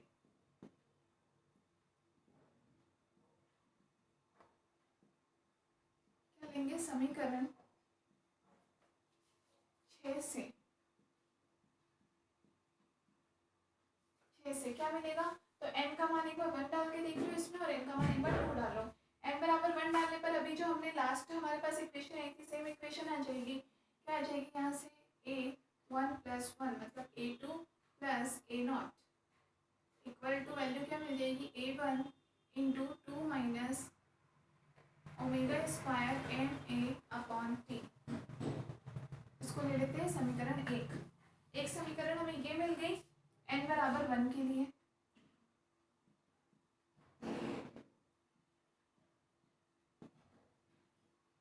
n बराबर 1 के लिए दूसरी समीकरण हम ले लेंगे n बराबर 2, तो यहाँ क्या मिल जाएगा हमें, a3 प्लस 2 माइनस 1 मतलब a1 equal to a2 into 2 minus omega square ma upon t। ये मिल जाएगी समीकरण 2 n बराबर 2 के लिए। ठीक है, n बराबर 1 के लिए और n बराबर 2 के लिए दो समीकरण मिल गई। क्लियर है कॉन्सेप्ट, ये चीज यहाँ पे ध्यान रखना है। यहाँ पे डायरेक्टली n बराबर 2 रखने पर नहीं, आप एक को छोड़ नहीं सकते, क्योंकि द्वियुग्मित दोलक के लिए हमने जो एग्जाम्पल पढ़े थे, H2O पढ़ा, Cu2 पढ़ा, या चाहे हमने दो पेंडुलम लेकर के स्प्रिंग से जोड़ा, सब में हमने क्या देखा यहाँ पर एक प्रकार का ट्रायंगल टाइप का बनता है। मतलब कहने का केवल ये होता है कि एक कण अगर कुछ भी उसमें कंपन होता है, उसकी गति होती है कुछ भी, तो उसका प्रभाव वो दूसरे पर ही डालेगा, ठीक है ना। और यही युग्मन का प्रभाव भी होता है। तो यहाँ पर n बराबर 2 का मतलब 2 कण है, तो इसका मतलब ये नहीं है कि केवल n बराबर 2 है उसी पर किसी भी प्रकार की गति का प्रभाव पड़ेगा, उसके पहले पे पड़ेगा। इसलिए हम दोनों के लिए समीकरण ले लेंगे। अब यहाँ पर हम सीमांत प्रभाव लगाए हैं कि यहाँ पर सीमांत बिंदु हमारे पास कौन से हो गए, ये बिंदु। अब जैसे ये ए नोट है, यहाँ पर x बराबर 0 पर आयाम है, ठीक है। a1 है, a1 क्या होगा, तो x बराबर m बराबर 1 पर आयाम हो जाएगा, ठीक है ना। जैसे वहाँ हमने पहले कण के लिए आयाम दिया था a1, उसका मान तो था कुछ ना कुछ, जबकि a0 और a2 जो दोनों सीमांत पॉइंट थे उन दोनों का मान कितना था, 0 था। अब यहाँ पे ऐसे चीज आपके पास a0 जो है वो यहाँ से जुड़ा हुआ पॉइंट है, उस पर कुछ भी एम्पलीट्यूड नहीं होगा, 0 होगा। जबकि a1 पर एम्पलीट्यूड होगा, a2 पर भी कुछ ना कुछ मान होगा n बराबर 2 पर, और ये जो लास्ट पॉइंट आएगा x बराबर 3, यहाँ पर भी कुछ भी एम्पलीट्यूड का मान नहीं होगा। तो हम लिख लेते हैं चूंकि a0 तथा a3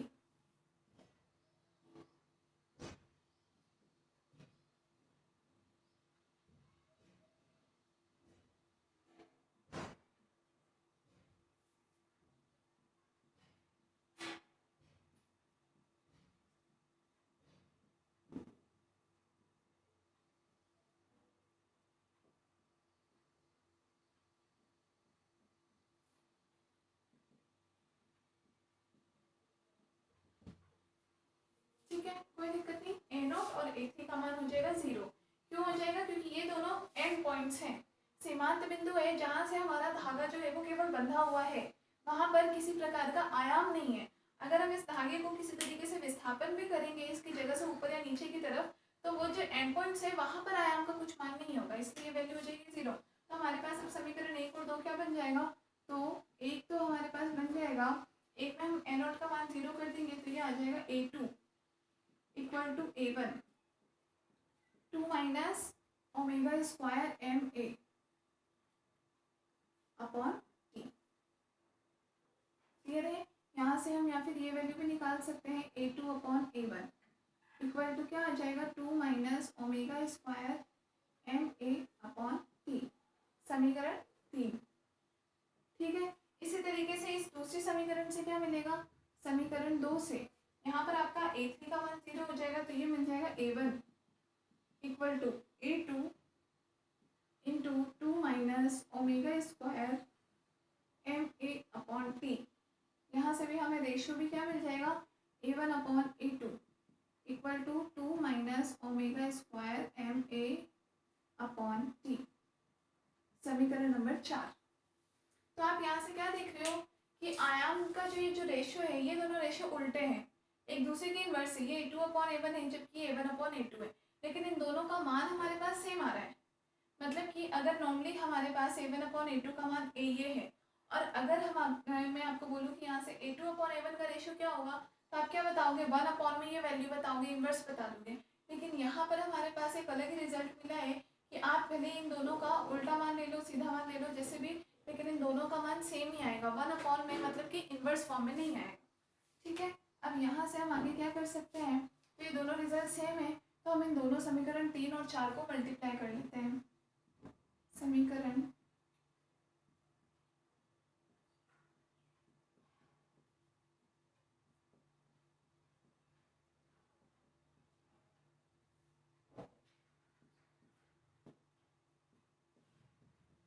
क्या वैल्यू आएगी आपके पास, a2 अपॉन a1, यहाँ से मल्टीप्लाई होगा a1 upon a2 equal to 2 minus omega square M A upon में टी, इसका स्क्वायर। दोनों तरफ ये रिजल्ट सेम ही है, तो वैल्यू क्या आ जाएगी इसके स्क्वायर फॉर्म में, नोट कर लो।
क्या रिजल्ट मिल जाएगा, हमारे पास ये वैल्यू आ जाएगी मल्टीप्लाई करने पर 2 minus omega square M A upon T का होल स्क्वायर, और यहाँ पर आपके पास a1 से a1 कट जाएगा, a2 से a2 कट जाएगा, मतलब इक्वल टू वैल्यू आ जाएगी हमारे पास 1 के इक्वल। ठीक है, इसका मतलब अगर आप यहाँ स्क्वायर को सॉल्व करते हो, दोनों तरफ अंडर रूट करते हो, दोनों तरफ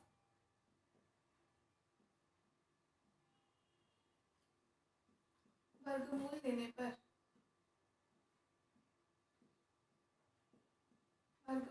पर तो ये आपका अंडर रूट स्क्वायर कट जाएगा, ये वैल्यू किसकी आ जाएगी, अंडर रूट 1 का, मतलब प्लस माइनस 1 के फॉर्म में आ जाएगा मान। तो 2 minus omega square M A upon T equal to plus minus 1, ये रिजल्ट मिल रहा है। इसका मतलब ये हुआ कि यहाँ हम ओमेगा स्क्वायर के मान को जब सॉल्व करेंगे तो यहाँ पर हमें फ्रिक्वेंसी की इस ओमेगा की 2 वैल्यूज मिलेगी, जबकि पहले वाले में हमें कितनी वैल्यू मिली थी, केवल एक मान मिला था हमें। यहाँ पर जबकि हमने दो द्वियुग्मिक दोलक के लिए बात की है, तो यहाँ आपको ओमेगा का मान भी 2 मिलेगा। 2 मान कौन कौन से मिलेंगे वो देख लेते हैं हम, पहले यहाँ लिख लेते हैं, अर्थात यहाँ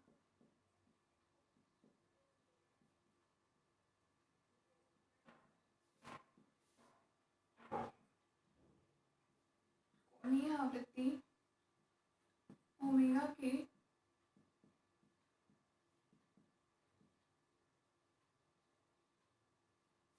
2 मान मिलेंगे। कौन कौन से, पहला देखो कि अगर आप ये वैल्यू या तो +1 ले लो या -1 ले लो, दोनों कंडीशन में कैसे चेंज होगा। तो यहाँ हम पहला देखते हैं 2 minus omega square M A upon T equal to +1 ले लिया हमने। इसको सॉल्व कर लो तो देखो 2 +1 को इधर लेकर के आ जाओ, तो ये क्या हो जाएगा 2 माइनस 1 और माइनस का ये एज इट इज है omega square M A upon T equal to 0 बच जाएगा। हमने ये +1 को इधर लेकर के आगे माइनस का 1 हो गया, 2 माइनस 1 कितना हो गया 1, और 1 माइनस ये वैल्यू एज इट इज आ गई omega square M A upon T equal to 0। ठीक है, इसको सॉल्व करते हैं कि omega square M A upon T equal to कितना हो जाएगा 1 हो जाएगा, इसे हम 0 को उधर लेंगे पॉजिटिव हो जाएगा, तो यहाँ से ओमेगा स्क्वायर बराबर आपके पास आ जाएगा टी अपॉन एम ए, मतलब कि ओमेगा इक्वल टू कितना मान बच जाएगा under root T upon M A. Omega frequency का मान हमारे पास कितना आ गया 2 अपॉन एम ए। अब इस ओमेगा को हम मान लेते हैं कोई हमारी पहली फ्रिक्वेंसी है ये ओमेगा 1, क्योंकि ऐसे ही हम -1 के लिए लेंगे तो यहाँ पर हमारे पास मान कुछ और मिलेगा, हमें रिजल्ट अलग मिलेगा। तो इस ओमेगा को तो हमने मान लिया ओमेगा 1 के बराबर, पहली फ्रिक्वेंसी ये मिल रही है, नोट कर लो।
ठीक है, पहला रिजल्ट हमें इस कंडीशन मिला।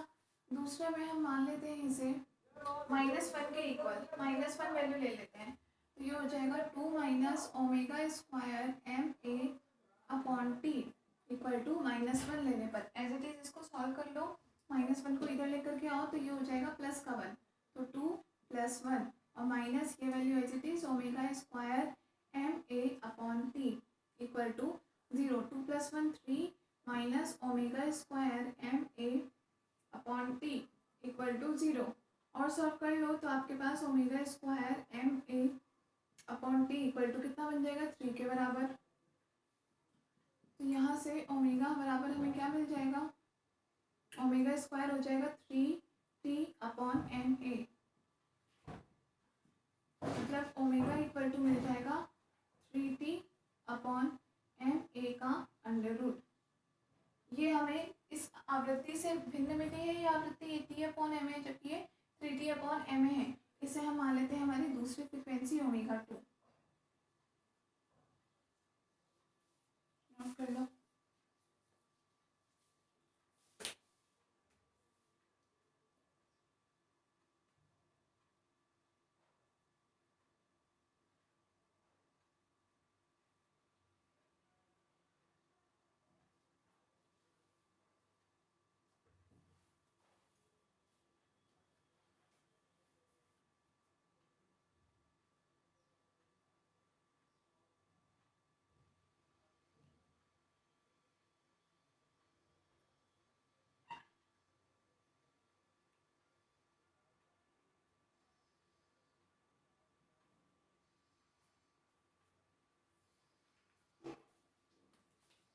कोई समीकरण दे दो, अब मुझे ध्यान नहीं है कि कौन सी समीकरण दी थी, तो आप खुद दे दो अपने हिसाब से,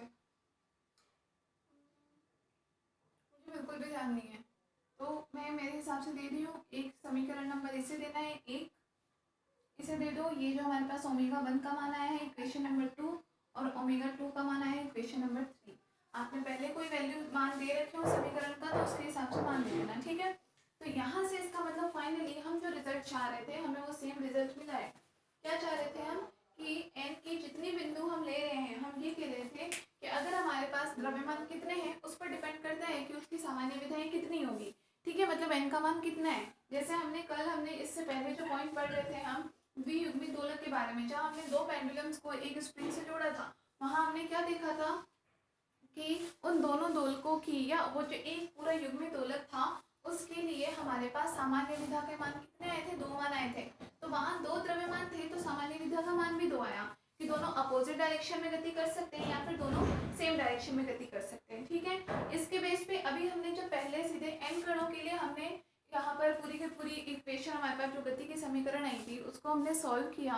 तो उसको सॉल्व करने से जो हमें रिजल्ट मिला, जो हमारी समीकरण 6 है ना, वो एन वाली, और इधर n+1 n-1 है, उससे वहां से हमें क्या रिजल्ट मिला कि इसका मतलब हमारे पास n के जितने मान होंगे उतने ही नंबर हमें किसके मिलेंगी, कंपन विधाओं की या सामान्य विधाओं के भी उतने ही मान मिलेंगे। तो उस चीज को, उस रिजल्ट को सत्यापित करने के लिए, उस परिणाम को सत्यापित करने के लिए हमने इस एक्सपेरिमेंट को करके देखा। क्या कि हम n की वैल्यू 1 लेकर के देखते हैं तो हमें एक ही सामान्य विधा मिलनी चाहिए, n बराबर 2 लेकर के देखते हैं तो हमें 2 सामान्य विधा मिलनी चाहिए, n बराबर 3 लेके देखते हैं तो 3 सामान्य विधा मिलनी चाहिए, ठीक है। तो इसके लिए सबसे पहले हमने n बराबर 1 लिया, जहाँ इन दोनों डोरी के बीच में, दोनों पोल्स के बीच में जो डोरी बनती है उस पर केवल एक द्रव्यमान हो। तो हमने देखा कि वहाँ सामान्य विधा का मान भी हमारे पास एक ही आया। ओमेगा की एक ही फ्रीक्वेंसी आई थी ना अभी इससे लास्ट वाले में, ओमेगा की केवल एक फ्रीक्वेंसी आई थी, जिस फ्रीक्वेंसी का मान हमारे पास क्या आया था, √2t अपॉन एम ए के फॉर्म में आया था, ठीक है। तो वहां से क्या क्लियर हुआ कि ओमेगा की केवल एक फ्रीक्वेंसी मिल रही है, मतलब एक ही सामान्य विधा मिल रही है, और एक तरीका मतलब एक ही मिल रहेगा कंपन का। कौन सा तरीका होगा कि भाई एक कण है, या तो वो ऊपर अपन विस्थापित कर दिया उतना ही उसको नीचे विस्थापित कर दो, क्लियर है। उसके बाद नेक्स्ट एग्जांपल हमने लेकर के देखा इन 2 कणों का। तो 2 कणों के लिए लिया, तो यहाँ हमें ये जो इक्वेशन मिली इस समीकरण से क्या पता चल रहा है कि इसका मतलब 1 है, ये +1 लोगे -1 लोगे, दोनों कंडीशन में वैल्यू अलग अलग आएगी। इसका मतलब आपको 2 फ्रीक्वेंसीज मिलेगी, जो कि हमने देख भी लिया कि दोनों फ्रीक्वेंसी का मान क्या होगा। एक को हमने मान दे दिया ओमेगा 1, जो कि वैल्यू मिली है √t अपॉन एम ए, दूसरे की वैल्यू मिली है √3t अपॉन एम ए। इसका मतलब क्लियर है कि अगर हम 2 कण की बात कर रहे हैं तो यहाँ हमें सामान्य विधाएं भी कितनी मिल रही है, 2 मिल रही है, 2 ही उनकी आवृत्ति मिल रही है अलग अलग। इसका मतलब हमने जो रिजल्ट बताया था कि n कणों के लिए n आवृत्ति होगी, या जितने हम कण ले रहे हैं उतनी ही उनकी सामान्य विधाएं होंगी, वो बिल्कुल सही रिजल्ट है, ठीक है। तो लिखो, इसमें लिखो, अतः द्वियुग्मित दोलकों की, अतः द्वियुग्मित दोलकों की 2 सामान्य कंपन विधाएं होती है। द्वियुग्मित दोलकों की 2 सामान्य कंपन विधाएं होती है, जिनकी आवृत्तियां जिनकी आवृत्तियां समीकरण 2 और समीकरण 3 प्रदर्शित करते हैं, जिनकी आवृत्तियां समीकरण 2 और समीकरण 3 प्रदर्शित करते हैं। ठीक है ना। ये फ्रीक्वेंसी मतलब किस चीज की आई है कि जो हम कंपन की विधा बता रहे हैं ना कि कंपन करने के तरीके कितने होंगे, तो 2 तरीके होंगे और उन दोनों तरीकों में कितनी फ्रीक्वेंसी के साथ में हमारा कण कंपन करेगा वो फ्रीक्वेंसी प्रदर्शित कर रहे हैं कि पहला कण इतनी फ्रीक्वेंसी से कंपन करेगा, दूसरा कण आपका इतनी फ्रीक्वेंसी से कंपन करेगा, या पहला दूसरा क्या सॉरी हम ये बोले कि पहले तरीके में इतनी फ्रीक्वेंसी से कंपन करेगा, दूसरे तरीके में इतनी फ्रीक्वेंसी से कंपन करेगा। ठीक है। अब दोनों तरीके कौन कौन से होते हैं वो भी हम देखेंगे। तो लिखो इसमें नेक्स्ट फुल स्टॉप देख करके नेक्स्ट लाइन से लिखो, समीकरण 2 व 3 से यह स्पष्ट है, समीकरण 2 व 3 से यह स्पष्ट है कि प्रथम कंपन विधा के लिए, प्रथम कंपन विधा के लिए क्या लिया है आपने, ये लिखो A2/A1 इक्वल टू +1 है। ये A2/A1 इधर जो वैल्यू आई थी अपने पास रेशियो वो A2/A1 का ही तो आ रहा था ना। दोनों समीकरण को अपन ने मल्टीप्लाई किया था, एक में A1/A2 था, एक में A2/A1 था, दोनों को मल्टीप्लाई करने पर वैल्यू आ गई थी 1 और इसके प्लस माइनस नो 1। तो पहली कंडीशन में हमने यहाँ पर क्या ले रखा है A2/A1 मान लो या A1/A2, उससे कोई फर्क नहीं पड़ेगा। यहाँ ये कंफ्यूज मत होना कि मैम आपने A1/A2 क्यों नहीं लिखा, क्योंकि रिजल्ट हमें दोनों के सेम मिले थे। ठीक है। तो आप A1/A2 भी लिख लो, इसको कोई प्रॉब्लम नहीं होगी। मेन बात यह है कि जो पहली कंपन विधा की अब अपन बात करें तो वहां पर इस A1/A2 का जो रेशियो इसका मान हमने कितना ले रखा है +1 ले रखा है। ये +1 रिजल्ट हमने लिया था, इसकी बात कर रहे हैं। ठीक है। तो यहाँ से हमें क्या पता चलता है, लिखो कि प्रथम कंपन विधा के लिए A2/A1 बराबर +1 है, अर्थात कणों के कंपन, अर्थात कणों के कंपन एक ही कला में होते हैं, एक ही कला में होते हैं। तो यहाँ से आपको यही तो मिलेगा A2/A1 मिलेगा ना, मतलब कि समान कला में होंगे, दोनों का एम्पलीट्यूड भी समान होगा। ठीक है। आप जो कह रहे हो कोई अगर कंफ्यूज हो कि इसे A1/A2 ले लेते हैं, ले लो +1, कोई दिक्कत नहीं है। यहाँ से भी रिजल्ट ये मिलेगा A1/A2। ठीक है ना। बात यह है कि +1 का मतलब कितना है, +1 का मतलब ये है कि दोनों कणों के जो कंपन होंगे वो कैसे होंगे, समान कला में होंगे। अब समान कला में कैसे होंगे डायग्राम से भी अपन देख लेंगे अभी। ठीक है। उससे पहले लिखो समान कला में होते हैं, फुल स्टॉप। देखो द्वितीय कंपन विधा के लिए, द्वितीय कंपन विधा के लिए A2/A1 बराबर कितना है -1 होता है। A2/A1 बराबर -1 होता है। तो यहाँ से रिजल्ट क्या मिलेगा A2 बराबर -A1, मतलब कि आयाम दोनों तरफ बराबर होंगे लेकिन एक दूसरे के विपरीत दिशा में होंगे। माइनस सिंबल क्या बता रहा है कि दोनों की डायरेक्शन विपरीत होगी। अगर A1 आयाम ऊपर की तरफ इतना है तो A2 आयाम नीचे की तरफ इतना होगा। ठीक है। अभी आपको डायग्राम से और अच्छे समझ में आ जाएगा। तो आप तो सिर्फ इतना लिखो कि द्वितीय कंपन सामान्य कंपन विधा के लिए A2/A1 बराबर -1 है, अर्थात कणों के कंपन, अर्थात कणों के कंपन विपरीत कला में होंगे, कणों के कंपन विपरीत कला में होंगे।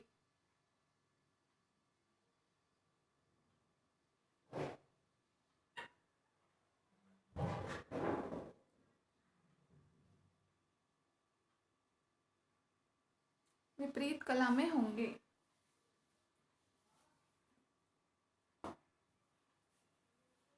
ठीक है। तो मतलब समझ में आ गया समान कला और विपरीत कला। डायग्राम से भी देख लेते हैं समान कला और विपरीत कला का मतलब क्या है।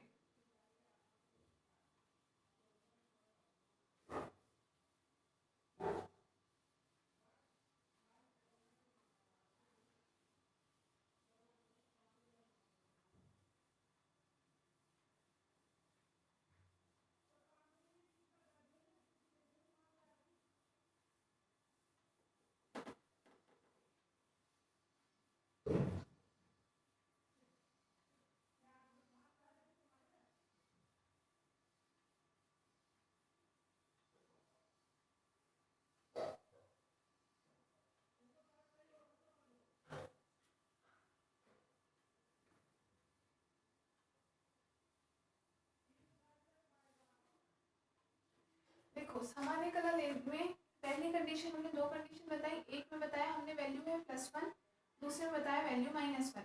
+1 का मतलब है कि दोनों मान समान कला में होंगे, दोनों कर्ण समान कला में होंगे, इसका मतलब है कि दोनों कर्ण विपरीत कला में होंगे। और दूसरी चीज हमने ये भी बताई है साथ के साथ कि ये दोनों ही क्या होंगे, इसकी दो विधाएं होंगी।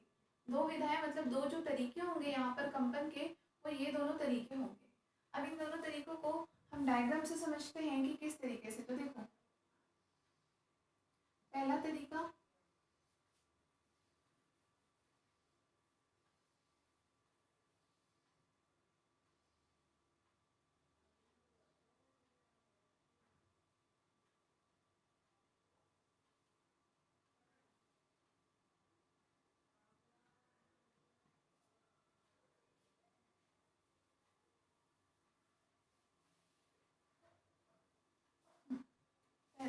ये हो गया, ये दोनों के बीच में डोरी बंधी हुई थी। ठीक है, सीधा बना लेना इसे।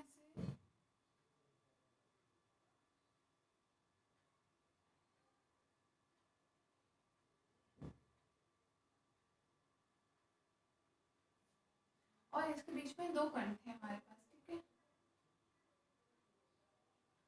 ये दो कण थे। अब हम बता रहे हैं इनके कंपन के तरीके। दोनों कण पहली बात है समान कला में कंपन करें। तो समान कला में कंपन करने का मतलब क्या हो जाएगा, ये आपकी हो जाएगी इमेजिनरी कंडीशन। दोनों कण उल्टा कहाँ पहुंच जाएंगे,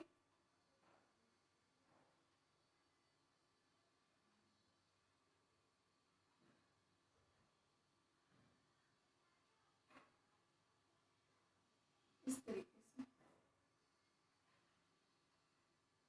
ये हमारा m1 कण हो जाएगा, ये हमारा कण हो जाएगा m2। ये इसका आयाम हो जाएगा a1, ये आयाम हो जाएगा a2।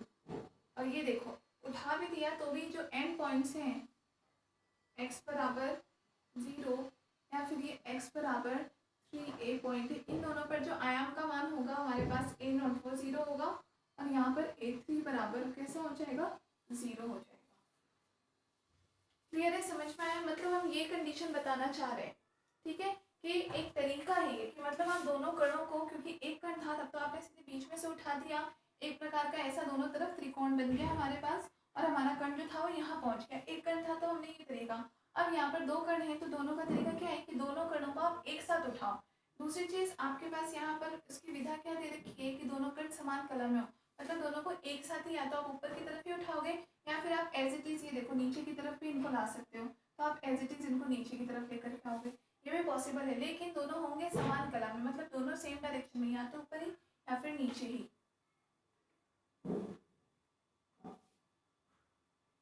ठीक है, तो ये हमारे पास इनकी वैल्यू हो जाएगी। ये सब दूरियां ए ही होगी, ये ए दूरी है, ये भी ए दूरी होगी। दिखने में आपको लग रहा होगा ज़्यादा, लेकिन ये सब इक्वल डिस्टेंस पर ही होती है ए दूरी। ये हमारी पहली विधा है। ठीक है,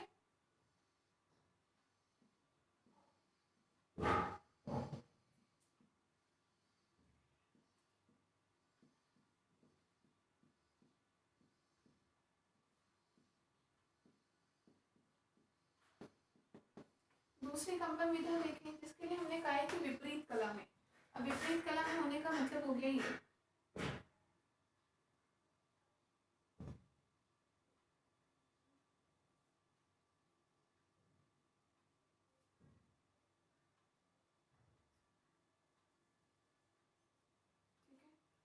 आपकी डोरी है।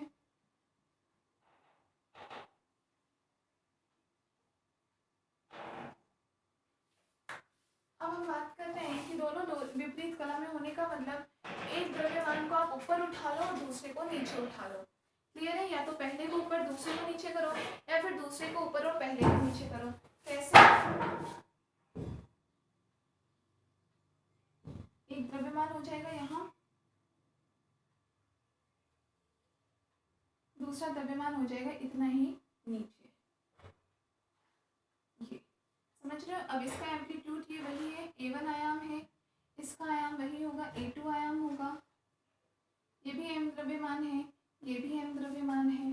ठीक है, दूरी जो है वो इसकी दूरी भी कितनी हो जाएगी, ए दूरी हो जाएगी, इन दोनों की दूरी भी ए हो जाएगी और ये दूरी भी ए हो जाएगी, दूरी उतना ही होगा। ये point as it is X बराबर 0 है, ये एक्स बराबर 3 होगा।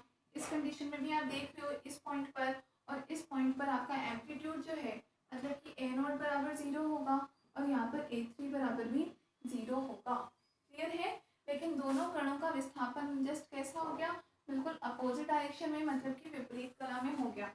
इसे आप उल्टा ये भी कर सकते हो कि इस कण को ऊपर कर लो तो इसको नीचे कर लोगे। तो दो कण जब हो आपके पास किसी डोरी में, जैसे कि दो द्रव्यमान लगे हुए हैं, तो उनमें वाइब्रेट करवाने के ये दो तरीके हो सकते हैं। एक, दोनों को आप सेम फेस में लेकर के जाओ, या तो दोनों को एक साथ ऊपर की तरफ उठाओगे या दोनों को एक साथ नीचे की तरफ लाओगे। दूसरा होता है विपरीत कला में, एक को ऊपर दूसरे को उतना ही नीचे लेकर के जाओ, या फिर दूसरे को ऊपर पहले को उतना ही नीचे लेकर के जाओ। ठीक है। तो जैसे कि n बराबर 1 के लिए हमें एक ही कंपन विधा मिली थी, केवल या तो ऊपर उठा सकते हो या नीचे उठा सकते हो। ठीक है। जबकि n बराबर 2 के लिए दो हमारे पास कंपन विधाएं हो जाएगी। ये आपका हो जाएगा द्वितीय कंपन विधा।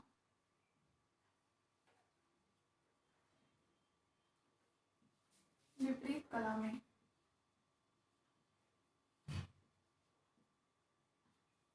विपरीत कला में बना लो।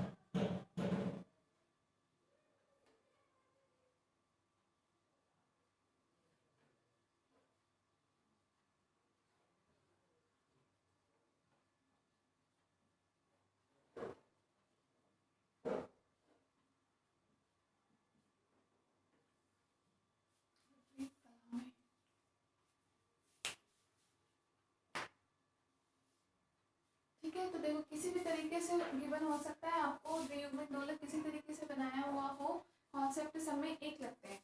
जैसे कि द्वियुग्मित दोलक ही आप दो तरीके का पढ़ चुके हो। फर्स्ट में आपने पढ़ा था कि ये कोई भी दो पेंडुलम है और उन दोनों को हमने एक स्प्रिंग से जोड़ रखा है। तो भी हमने देखा था, क्योंकि वहाँ पे द्रव्यमान 2 थे, n का मान 2 था, तो वहाँ पर दो कंपन विधाएं आई थी। या तो ये दोनों एक साथ गति करें एक ही दिशा में, वहाँ पे यही मान था कि दोनों की कलाएं सेम हो, मतलब कि या तो दोनों लेफ्ट में गति करें, चाहे राइट में गति करें, चाहे आगे करें चाहे पीछे करें, लेकिन साथ साथ करें। दूसरा तरीका था कि दोनों अपोजिट करें, मतलब या तो दोनों बाहर की तरफ जाएं या दोनों अंदर की तरफ जाएं, दोनों ही दिशा में विपरीत होंगे। ठीक है। तो इस प्रकार से वहाँ पे उस टाइप की दो कलाएं आ गई। यहाँ पर अगर हमें दो कलाएं आ गई, मतलब कि दो विधाएं आ गई। ठीक है। दो तरीके हो गए। यहाँ अगर आप डोरी पे द्रव्यमान की बात कर रहे हो तो उसके भी दो तरीके इस प्रकार के हो सकते हैं। तो डिपेंड करता है, वो अपने आप आपके पास डेरिवेशन ही उस तरीके की आ जाएगी कि दोनों की फ्रीक्वेंसी का मान आपके पास अलग अलग हो जाएगा। ठीक है। मतलब कि n बराबर 1 के लिए आपके पास फ्रीक्वेंसी 1 आएगी, n बराबर 2 के लिए फ्रीक्वेंसी 2 आ जाएगी। और ये ज़्यादा से ज़्यादा दो एग्जाम्पल ही पूछेंगे। n बराबर 3 के लिए फिर और ज़्यादा होगा और ज़्यादा कॉम्प्लिकेटेड होगा, तो वो आपके वैसे सिलेबस में है भी नहीं। आप ओनली n बराबर 1 और n बराबर 2 के लिए याद रखोगे। ठीक है। तो इसमें लिख लो, नीचे एक लाइन लिख लो कि उपयुक्त निष्कर्ष से, उपयुक्त लिखो, उपयुक्त चित्र से, उपयुक्त चित्र से यह निष्कर्ष प्राप्त होता है, यह निष्कर्ष प्राप्त होता है कि कैपिटल N युग्मित दोलकों के लिए, कैपिटल N युग्मित दोलकों के लिए कैपिटल N सामान्य विधाएं होंगी। कैपिटल N युग्मित दोलकों के लिए कैपिटल N ही सामान्य विधाएं होंगी। ठीक है। और इसी के साथ आपका ये 4th यूनिट भी हो गया कंप्लीट। तो आपका सिलेबस चारों के चारों यूनिट्स कंप्लीट हैं। सिलेबस के अकॉर्डिंग सारे के सारे टॉपिक्स भी करवाए हुए हैं। एक आज जो कोई प्रॉब्लम अगर बताइए और फिर किसी को कोई प्रॉब्लम हो तो वो आप कमेंट सेक्शन में मैसेज कर देना। तो उन टॉपिक्स को हम कल एक और क्लास लेंगे और उस क्लास में जो भी जिनकी भी प्रॉब्लम्स होंगी उन टॉपिक्स